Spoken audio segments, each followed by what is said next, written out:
Hello, আমি মিতা চলে এসেছি তোমার কাছে একটা মিনি ব্লগ নিয়ে। আজকে সানডে আর মাঝে মাঝে খুব ইচ্ছে করে একা একা একটু থাকতে, একা একা একটু নিজেকে সময় কাটাতে।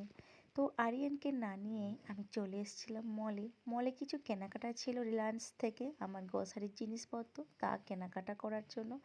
তারপরে মনে হলো যে একা যখন একটু বেরোতে পেরেছি, নিজেকে একটু নিজের মতো করে দেখতে যখন সুযোগ পেয়েছি, একটু সময় না হয় এখানে একটু বসে, একটু দাঁড়িয়ে, একটু কিছুটা নিজের সঙ্গেই কাটাই।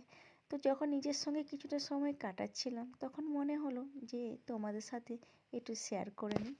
এই লিপস্টিকের কালারটা যেটা দেখছো, এটা একটা মেরুন কালার। এটা বিয়ের সময় সন্তাই আমাকে দিয়েছিল, অনেক দিন পরে এটা পরলাম। আর ভীষণ ভালো লাগছে শীতের মধ্যে, আর এই ঠান্ডার মধ্যে না আমার ভীষণই, আমি খুব এনজয় করি এই শীতটাকে। গরমের থেকে শীতটা আমার একটু বেশিই পছন্দের। তোমাদের